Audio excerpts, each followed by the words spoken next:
नमस्कार, स्वागत है आप सभी का BIV स्टूडियो इंफोटेनमेंट कार्यक्रम में। मैं हूं आप सभी का दोस्त आनंद, जहां हर ध्वनि में छुपा है संस्कृति का स्वर और हर लफ्ज में बसी है भारत की चेतना। यहां हर प्रस्तुति यहां होती है कुछ नई, कुछ खास, एकदम दमदार। यहां कहानियां सिर्फ सुनाई नहीं जाती, महसूस की जाती है। यहां कविता सिर्फ कागज पर नहीं गूंजती, बल्कि दिलों में धड़कती है। यहां हर विचार, हर रचना, हर अभिव्यक्ति बनती है एक नया प्रकाश। बालमन की कल्पनाएं हो या जीवन की सच्चाइयां, प्रेम की कोमलता हो या सत्य की कठोरता, इतिहास से वर्तमान तक का पूरा सफर कलम के सौदागरों के साथ। और जानेंगे देश दुनिया के उन खास लेखकों की रचना को जिन्होंने बदल दी मनोरंजन की दुनिया की तस्वीर। तो चलिए खोलते हैं मनोरंजन का पिटारा और सुनते हैं कुछ खास। तो आइए साहित्य और मनोरंजन की इस अद्भुत यात्रा में हमारे साथ चलिए, सिर्फ और सिर्फ BIV studio infotainment YouTube channel पर। तो आज हम लाए हैं आपके लिए लेखक जयशंकर प्रसाद द्वारा लिखित कहानी मीरा। तो सबसे पहले सुनेंगे कहानी का सारांश और फिर होगा कहानी का विस्तार। तो आइए सुनते हैं लेखक जयशंकर प्रसाद द्वारा लिखित कहानी नीरा का सारांश। कहानी नीरा, लेखक जयशंकर प्रसाद। प्रस्तुत है कहानी का सारांश। नीरा कहानी एक बूढ़े भिक्षुक और उसकी बेटी नीरा की मार्मिक कथा है, जो गरीबी, पीड़ा और सामाजिक उपेक्षा के बीच भी आत्मगौरव और मानवता की मिसाल पेश करती है। देवनिवास और अमरनाथ नामक दो मित्र साइकिल से घूमते समय एक बूढ़े से टकरा जाते हैं, जो पहले प्रवासी कुली था और अब नीरा के साथ एक झोपड़ी में रहता है। बूढ़ा ईश्वर पर विश्वास नहीं करता, क्योंकि जीवन की कठिनाइयों और पत्नी की मृत्यु ने उसे निराश कर दिया है। देवनिवास को नीरा की सहनशीलता, शांत व्यवहार और आत्मसम्मान बहुत प्रभावित करता है। वह बूढ़े से बहस करता है कि सच्चे ईश्वर की अनुभूति प्रेम और सेवा से होती है। अंत में देवनिवास नीरा से विवाह का प्रस्ताव देता है। यह देखकर बूढ़े के मन में फिर से विश्वास और संतोष जागता है। वह अपने अंतिम समय में ईश्वर को पुकारता है और कहानी एक करुण लेकिन आशा भरे मोड़ पर समाप्त होती है। यह कहानी मानवता, सहानुभूति, सामाजिक विषमता और ईश्वर में विश्वास के गहरे प्रश्नों को संवेदनशील ढंग से प्रस्तुत करती है। तो अभी आपने सुनी लेखक जयशंकर प्रसाद द्वारा लिखित कहानी नीरा का सारांश। और अब कहानी विस्तार से। तो आइए सुनते हैं कहानी नीरा। अब और आगे नहीं, इस गंदगी में कहां चलते हो देवनिवास, थोड़ी दूर और, कहते हुए देवनिवास ने अपनी साइकिल धीमी कर दी। किंतु विरक्त अमरनाथ ने बेरक दबाकर ठहर जाना ही उचित समझा। देवनिवास आगे निकल गया। मौलसिरी का वह सघन वृक्ष था जो पोखरे के किनारे अपनी अंधकारमयी छाया डाल रहा था।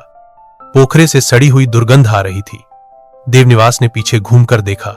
मित्र को वहीं रुका देखकर वह लौट रहा था। उसकी साइकिल का लैंप बुझ चला था। सहसा धक्का लगा। देवनिवास तो गिरते गिरते बचा और एक दुर्बल मनुष्य अरे राम कहता हुआ गिरकर भी उठ खड़ा हुआ। बालिका उसका हाथ पककर पूछने लगी, कहीं चोट तो नहीं लगी बाबा?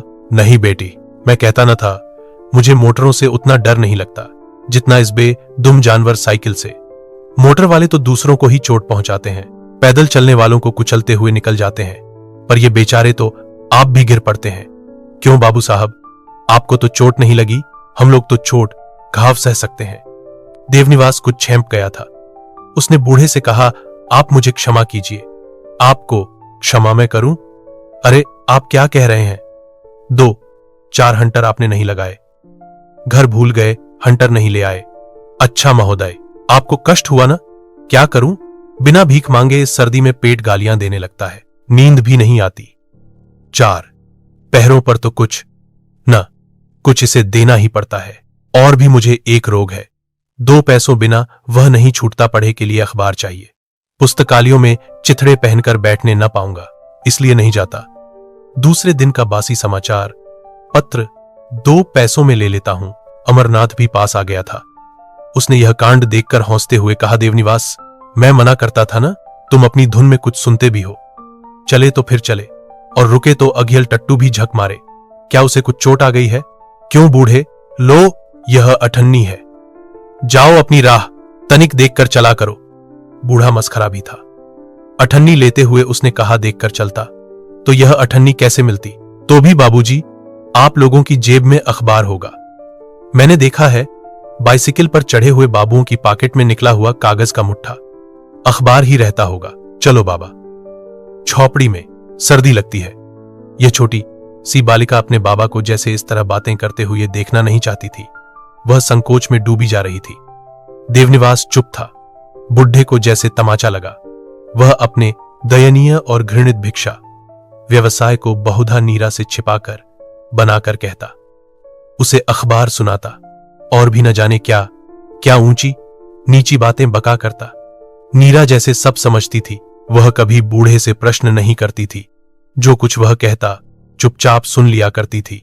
कभी कभी बूढ़ा झुंझलाकर चुप हो जाता, तब भी वह चुप रहती। बूढ़े को आज ही नीरा ने झोपड़ी में चलने के लिए कहकर पहल मीठी झिड़ी दी। उसने सोचा कि अठन्नी पाने पर भी अखबार मांगना नीरा न सह सकी। अच्छा तो बाबूजी, भगवान यदि कोई हो तो आपका भला करें। बुढ़ा लड्ढी का हाथ पककर मौलसिरी की ओर चला। देवनिवास सन्न था। अमरनाथ ने अपनी साइकिल के उज्ज्वल आलोक में देखा। नीरा एक गोरी सी सुंदरी पतली दुबली करुणा की छाया थी। दोनों मित्र चुप थे। अमरनाथ ने ही कहा, अब लौटोगे कि यहीं गड़ गए? तुमने कुछ सुना? अमरनाथ, वह कहता था, भगवान यदि कोई हो, कितना भयानक अविश्वास। देवनिवास ने सांस लेकर कहा, दरिद्रता और लगातार दुखों से मनुष्य अविश्वास करने लगता है। निवास, यह कोई नई बात नहीं है। अमरनाथ ने चलने की उत्सुकता दिखाते हुए कहा। किंतु देवनिवास तो जैस आत्मविस्मृत था। उसने कहा, सुख और संपत्ति से क्या ईश्वर का विश्वास अधिक होने लगता है? क्या मनुष्य ईश्वर को पहचान लेता है? उसकी व्यापक सत्ता को मलिन वेश में देखकर दुरदुराता नहीं, ठुकराता नहीं। अमरनाथ, अब की बार आलोचक के विशेषांक में तुमने लौटे हुए प्रवासी कुलियों के संबंध में एक लेख लिखा था ना? वह सब कैसे लिखा था? अखबारों के आंकड़े देखकर मुझे ठीक ठीक स्मरण है। कब, किस द्वीप से कौन स्टीमर किस तारीख में चले। सतलज, पंडित और एलिफेंटा नाम के स्टीमरों पर कितने कितने कुली थे, मुझे ठीक ठीक मालूम था। और वे सब कहां हैं? सुना है इसी कलकत्ते के पास कहीं मटिया बुर्ज है, वही अभागों का निवास है। अवध के नवाब का विलास या प्रायश्चित भवन भी तो मटिया बुर्ज ही रहा। मैंने उस लेख में भी एक व्यंग इस पर बड़े मार्के का दिया है। चलो, खड़े बातें करने की जगह नहीं। तुमने तो कहा था कि आज जनाकीर्ण कलकत्ते से दूर तुमको एक अच्छी जगह दिखाऊंगा। यही मटिया बुर्ज है। देवनिवास ने बड़ी गंभीरता से कहा। और अब तुम कहोगे कि वह बुढ़ा वहीं से लौटा हुआ कोई कुल्ली है? हो सकता है, मुझे नहीं मालूम। अच्छा चलो अब लौटे, कहकर अमरनाथ ने अपनी साइकिल को धक्का दिया। देवनिवास ने कहा, चलो उसकी झोपड़ी तक, मैं उससे कुछ बात करूंगा। अनिच्छापूर्वक चलो कहते हुए अमरनाथ ने मौलसिरी की ओर साइकिल घुमा दी। साइकिल के तीव्र आलोक में झोपड़ी के भीतर का दृश्य दिखाई दे रहा था। बुढ़ा मनोयोग से लाई फांक रहा था और नीरा भी कल की बची हुई रोटी चबा रही थी। रूखे ओठों पर एक दाने चिपक गए थे जो उस दरिद्र मुख में जाना अस्वीकार कर रहे थे। लुक फेरा हुआ टीन का गिलास अपने खुरदरे रंग का नीलापन नीरा की आंखों में ऊंडेल रहा था। आलोक एक उज्ज्वल सत्य है, बंद आंखों में भी उसकी सत्ता छिपी नहीं रहती। बुढ़े ने आंखें खोलकर दोनों बाबुओं को देखा। वह बोल उठा, बाबूजी, आप अखबार देने आए हैं? मैं अभी पथ्य ले रहा था, बीमार हूं ना, इसी से लाई खाता हूं, बड़ी नमकीन होती है। अखबार वाले को कभी कभी नमकीन बातों का स्वाद दे देते हैं, इसी से तो बेचारे कितनी दूर दूर की बातें सुनते हैं। जब मैं मॉरिशस में था तब हिंदुस्तान की बातें पढ़ा करता था। मेरा देश सोने का है, ऐसी भावना जग उठी थी। अब कभी कभी उस टापू की बातें पढ़ पाता हूं, तब यह मिट्टी मालूम पड़ता है। पर सच कहता हूं बाबूजी, मॉरिशस में अगर गोली न चली होती और नीरा की मां न मरी होती, हां गोली से ही वह मरी थी, तो मैं अब तक वहीं से जन्मभूमि का सोने का सपना देखता। और इस अभागे देश, नहीं बाबूजी, मुझे यह कहने का अधिकार नहीं, मैं हूं अभागा। हाय रे भाग, नीरा घबरा उठी थी। उसने किसी तरह 2 घूंट जल गले से उतारकर इन लोगों की ओर देखा। उसकी आंखें कह रही थीं कि आओ मेरी दरिद्रता का स्वाद लेने वाले धनी विचारकों, और सुख तो तुम्हें मिलते ही हैं। एक न सही अपने पिता को बातें करते देखकर वह घबरा उठती थी। वह डरती थी कि बुढ़ा न जाने क्या क्या कह बैठेगा। देवनिवास चुपचाप उसका मुंह देखने लगा। नीरा बालिका न थी, स्त्रीत्व के सब व्यंजन थे, फिर भी जैसे दरिद्रता के भीषण हाथों ने उसे दबा दिया था, वह सीधी ऊपर नहीं उठने पाई। क्या तुमको ईश्वर में विश्वास नहीं है? अमरनाथ ने गंभीरता से पूछा।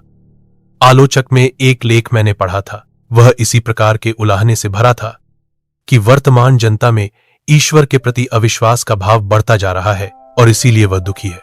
यह पढ़कर मुझे तो हंसी आ गई, बुढ़े ने अविचल भाव से कहा। हंसी आ गई? कैसे दुख की बात है? अमरनाथ ने कहा। दुख की बात सोचकर ही तो हंसी आ गई। हम मूर्ख मनुष्यों ने त्राण की शरण की आशा से ईश्वर पर पूर्व काल में विश्वास किया था। परस्पर के विश्वास और सद्भाव को ठुकराकर मनुष्य का विश्वास नहीं कर सका। इसीलिए तो एक सुखी दूसरे दुखी की ओर घृणा से देखता था। दुखी ने ईश्वर का अवलंबन लिया तो भी भगवान ने संसार के दुखों की सृष्टि बंद कर दी क्या?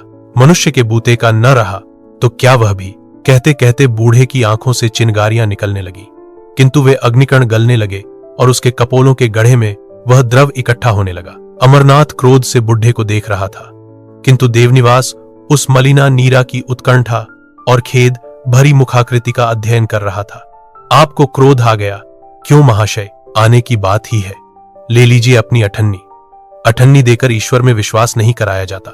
उस चोट के बारे में पुलिस से जाकर न कहने के लिए भी अठन्नी की आवश्यकता नहीं। मैं यह मानता हूं कि सृष्टि विषमता से भरी है, चेष्टा करके भी इसमें आर्थिक या शारीरिक साम्य नहीं लाया जा सकता। हां, तो भी ऐश्वर्य वालों को, जिन पर भगवान की पूर्ण कृपा है, अपनी सहृदयता से ईश्वर का विश्वास कराने का प्रयत्न करना चाहिए। कहिए, इस तरह भगवान की समस्या सुलझाने के लिए आप प्रस्तुत हैं? इस बूढ़े नास्तिक और तार्किक से अमरनाथ को तीव्र विरक्ति हो चली थी। अब वह चलने के लिए देवनिवास से कहने वाला था, किंतु उसने देखा वह तो झोपड़ी में आसन जमाकर बैठ गया है। अमरनाथ को चुप देखकर देवनिवास ने बूढ़े से कहा, अच्छा तो आप मेरे घर चलकर रहिए, संभव है कि मैं आपकी सेवा कर सकूं, तब आप विश्वासी बन जाया तो कोई आश्चर्य नहीं। इस बार तो वह बुढ़ा बुरी तरह देवनिवास को घूरने लगा। निवास वह तीव्र दृष्टि सह न सका। उसने समझा कि मैंने चलने के लिए कहकर बूढ़े को चोट पहुंचाई है। वह बोल उठा, क्या आप? ठहरो भाई, तुम बड़े जल्दबाज मालूम होते हो। बूढ़े ने कहा, क्या सचमुच तुम मेरी सेवा किया चाहते हो या? अब बूढ़ा नीरा की ओर देख रहा था और नीरा की आंखें बूढ़े को आगे न बोलने की शपथ दिला रही थीं। किंतु उसने फिर कहा, हिया नीरा को, जिसे तुम बड़ी देर से देख रहे हो, अपने घर लिवा जाने की बड़ी उत्कंठा है। क्षमा करना, मैं अविश्वासी हो गया हूं ना। क्यों? जानते हो, जब कुलियों के लिए इसी सीली, गंदी और दुर्गंधमयी भूमि में एक सहानुभूति उत्पन्न हुई थी, तब मुझे यह कटु अनुभव हुआ था कि वह सहानुभूति भी चिरायौंद से खाली न थी। मुझे एक सहायक मिले थे और मैं यहां से थोड़ी दूर पर उनके घर रहने लगा था। नीरा से अब न रहा गया। वह बोल उठी, बाबा चुप न रहोगे, खांसी आने लगेगी। ठहर नीरा।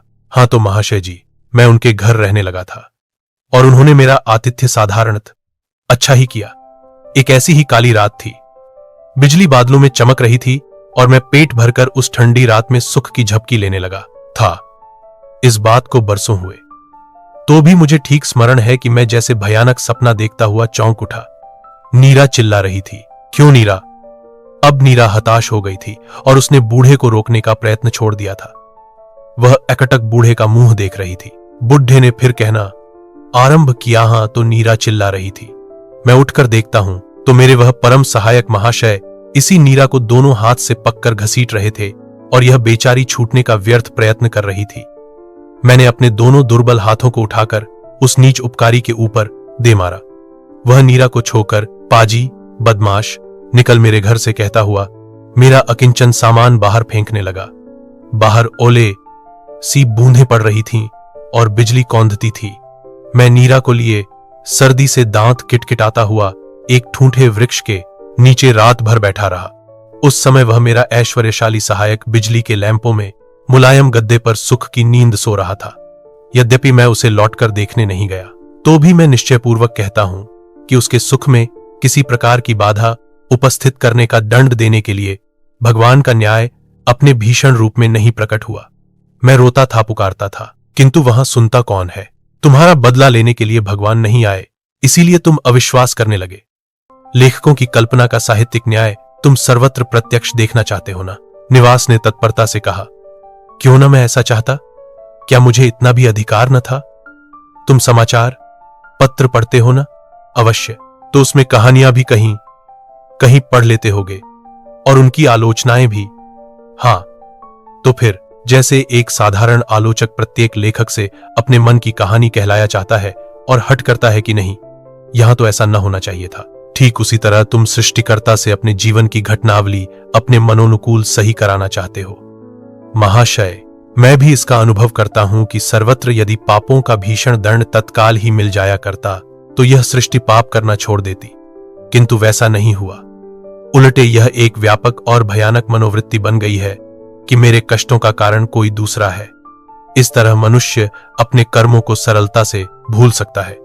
क्या तुमने अपने अपराधों पर विचार किया है? निवास बड़े वेग में बोल रहा था।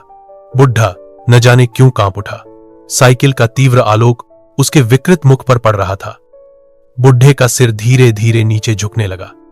नीरा चौंक उठी और एक फटा सा कंबल उस बुढ़े को ओढ़ाने लगी।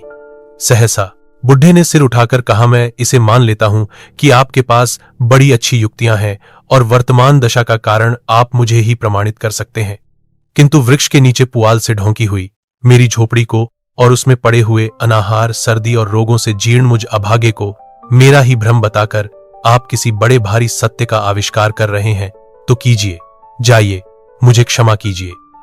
साथियों, अगर आपको यह कार्यक्रम पसंद आ रहा है तो आप हमारे चैनल को जल्दी से लाइक और सब्सक्राइब कर दीजिए।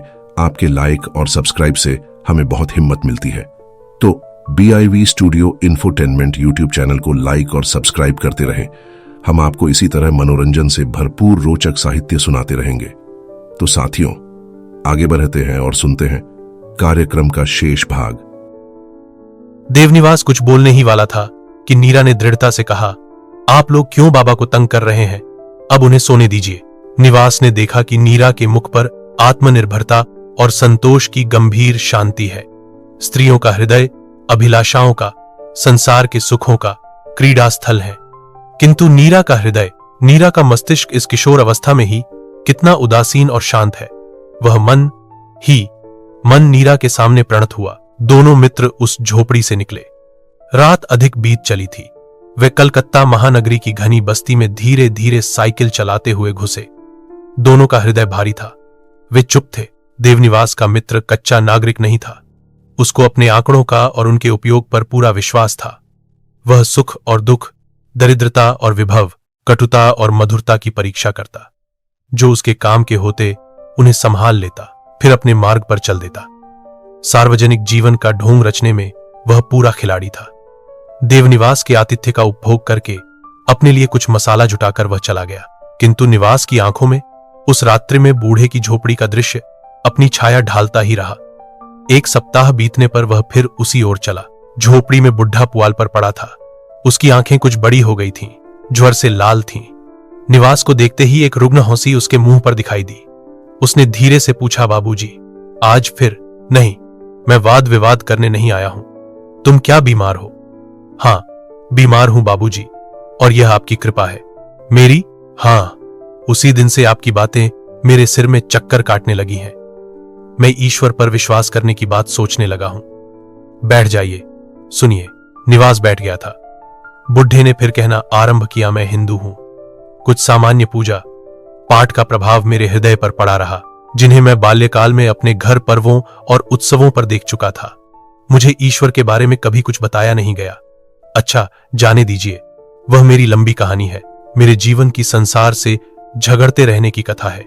अपनी घोर आवश्यकताओं से लड़ता झगड़ता मैं कुल्ली बनकर मॉरिशस पहुंचा। वहां कुलसम से, नीरा की मां से मुझसे भेंट हो गई। मेरा उसका ब्याह हो गया। आप हौसिए मत, कुलियों के लिए वहां किसी काजी या पुरोहित की उतनी आवश्यकता नहीं। हम दोनों को एक दूसरे की आवश्यकता थी। कुलसम ने मेरा घर बसाया। पहले वह चाहे जैसी रही, किंतु मेरे साथ संबंध होने के बाद से आजीवन वह एक साध्वी गृहिणी बनी रही।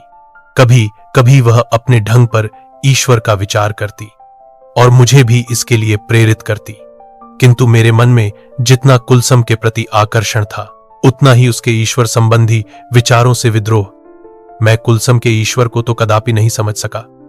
मैं पुरुष होने की धारणा से यह तो सोचता था कि कुलसम वैसा ही ईश्वर माने जैसा उसे मैं समझ सकूं और वह मेरा ईश्वर हिंदू हो, क्योंकि मैं सब छोड़ सकता था। लेकिन हिंदू होने का दंभपूर्ण विचार मेरे मन में दृढ़ता से जम गया था। तो भी समझदार कुलसम के सामने ईश्वर की कल्पना अपने ढंग की उपस्थित करने का मेरे पास कोई साधन न था। मेरे मन ने ढोंग किया कि मैं नास्तिक हो जाऊं। जब कभी ऐसा अवसर आता, मैं कुलसम के विचारों की खिल्ली उड़ाता हुआ हंसकर कह देता, मेरे लिए तो तुम ही ईश्वर हो, तुम ही खुदा हो, तुम ही सब कुछ हो। वह मुझे चापलूसी करते हुए देखकर हंस देती थी, किंतु उसका रोआ रोने लगता। मैं अपनी गाढ़ी कमाई के रुपए को शराब के प्याले में गलाकर मस्त रहता। मेरे लिए वह भी कोई विशेष बात न थी, न तो मेरे लिए आस्तिक बनने में ही कोई विशेषता थी। धीरे धीरे मैं उच्छृंखल हो गया। कुलसम रोती, बिलखती और मुझे समझाती, किंतु मुझे ये सब बातें व्यर्थ की सी जान पड़ती। मैं अधिक अविचारी हो उठा। मेरे जीवन का वह भयानक परिवर्तन बड़े वेग से आरंभ हुआ। कुलसम उस कष्ट को सहन करने के लिए जीवित न रह सकी। उस दिन जब गोली चली थी, तब कुलसम के वहां जाने की आवश्यकता न थी। मैं सच कहता हूं बाबूजी, वह आत्महत्या करने का उसका एक नया ढंग था। मुझे विश्वास होता है कि मैं ही इसका कारण था। इसके बाद मेरी वह सब उद्दंडता तो नष्ट हो गई। जीवन की पूंजी जो मेरा निज का अभिमान था, वह भी चूर चूर हो गया। मैं नीरा को लेकर भारत के लिए चल पड़ा। तब तक तो मैं ईश्वर के संबंध में एक उदासीन नास्तिक था, किंतु इस दुख ने मुझे विद्रोही बना दिया। मैं अपने कष्टों का कारण ईश्वर को ही समझने लगा और मेरे मन में यह बात जम गई कि यह मुझे दंड दिया गया है। बुढ़ा उत्तेजित हो उठा था। उसका दम फूलने लगा, खांसी आने लगी। नीरा मिट्टी के घड़े में जल लिए हुए झोपड़ी में आई। उसने देवनिवास को और अपने पिता को अन्वेषक दृष्टि से देखा, यह समझ लेने पर कि दोनों में से किसी के मुख पर कटुता नहीं है। वह प्रकृतिस्थ हुई। धीरे धीरे पिता का सिर सहलाते हुए उसने पूछा, बाबा लावा ले आई हूं, कुछ खा लो। बुढ़े ने कहा, ठहरो बेटी। फिर निवास की ओर देखकर कहने लगा, बाबूजी, उस दिन भी जब नीरा के लिए मैंने भगवान को पुकारा था, तब उसी कटुता से संभव है, इसीलिए वे ना आए हों। आज कई दिनों से मैं भगवान को समझने की चेष्टा कर रहा हूं। नीरा के लिए मुझे चिंता हो रही है। वह क्या करेगी? किसी अत्याचारी के हाथ पककर नष्ट तो न हो जाएगी। निवास कुछ बोलने ही को था कि नीरा कह उठी, बाबा तुम मेरी चिंता न करो, भगवान मेरी रक्षा करेंगे। निवास की अंतरात्मा पुलकित हो उठी। बुढ़े ने कहा, करेंगे बेटी। उसके मुख पर एक व्याकुल प्रसन्नता झलक उठी। निवास ने बूढ़े की ओर देखकर विनीत स्वर में कहा, मैं नीरा से ब्याह करने के लिए प्रस्तुत हूं। यदि तुम्हें बूढ़े को अब की खांसी के साथ ढेर सा रक्त गिरा, तो भी उसके मुंह पर संतोष और विश्वास की प्रसन्न लीला खेलने लगी। उसने अपने दोनों हाथ निवास और नीरा पर फैलाकर रखते हुए कहा, हे मेरे भगवान। दोस्तों, कैसा लगा आपको हमारा यह मनोरंजन से भरपूर कार्यक्रम? कमेंट करके हमें जरूर बताएं। और हां, अगर कोई खास कविता, कहानी, जीवन परिचय, उपन्यास आदि आपको सुनना है तो हमें कमेंट करके बताएं। हम आप तक पहुंचाएंगे आपकी पसंद का मनोरंजन से भरपूर कार्यक्रम, सिर्फ और सिर्फ BIV studio infotainment YouTube channel पर। आप सबके सहयोग के लिए बहुत बहुत आभार। नमस्कार।